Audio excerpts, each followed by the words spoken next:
Welcome to the safety induction video for students attending practicals in the LEES PC2 laboratory. First, let me define PC2. PC, or physical containment levels, are used by the Office of Gene Technology Regulator to certify laboratory facilities and to explain the types of microorganisms and genetically modified organisms that can be handled in certain laboratories. In a PC2 facility, some pathogenic microorganisms, as well as GMOs, can be worked on. The information in this presentation is meant as a minimum standard for safe practices in the LEES 403 PC2 laboratory. Please refer to your teaching and technical staff for safety directions that are specific to your class. As in all laboratories, appropriate footwear must be worn at all times. Your shoes must cover the entirety of your foot.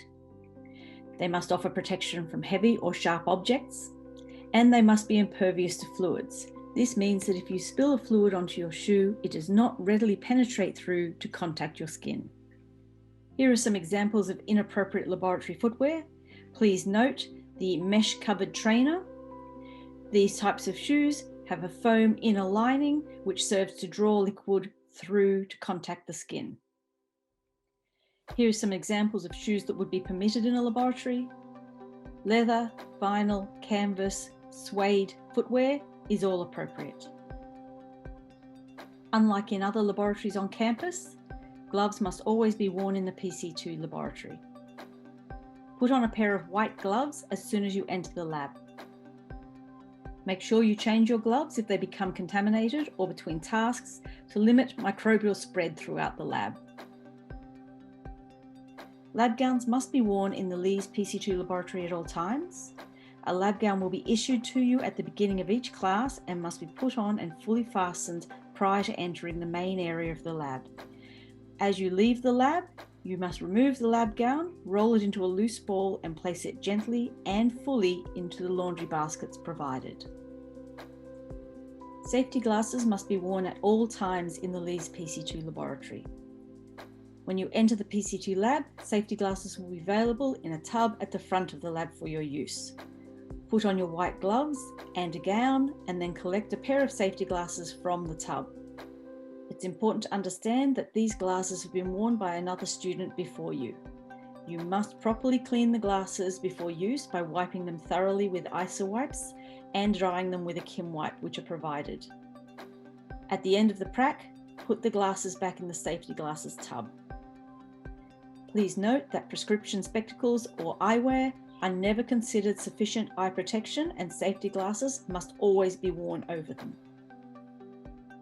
When leaving the PC2 laboratory, please clear off your workspace, including disposing of any unwanted items into the appropriate waste streams.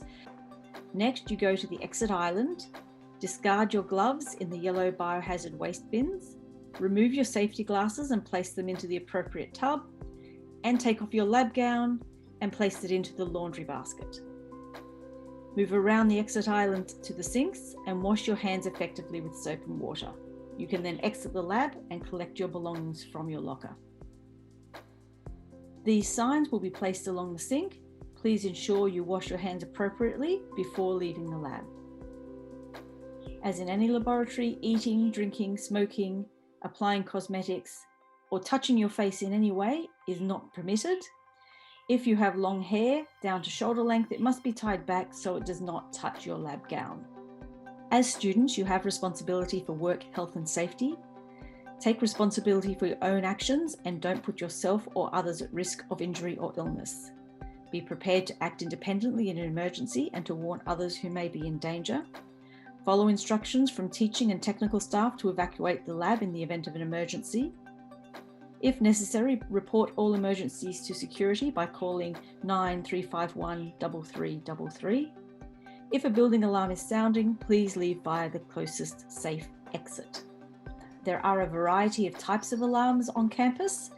The fire alarm, you may hear two tones, a beeping, which means prepare to evacuate, and then a whooping, which means evacuate the building following the exit signs to the assembly area.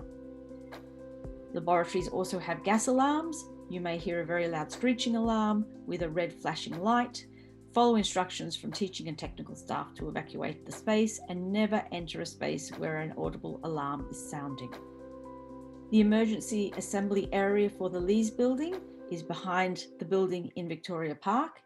In the event of an alarm, listen to and follow instructions from teaching and technical staff.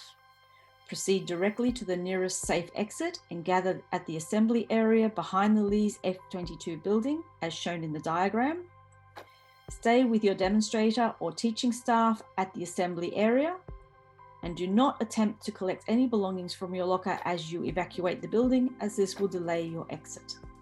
Finally, all safety precautions must be observed for the safety of everyone working in the laboratory. Being prepared and knowing what you've come to class to do is the best way to understand what safety precautions are required.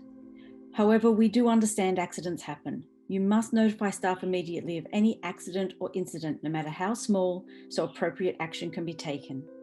Reporting accidents or incidents to staff should not be intimidating in any way. We are here to help you. I hope you enjoy your time working in the LEES 403 PC2 laboratory.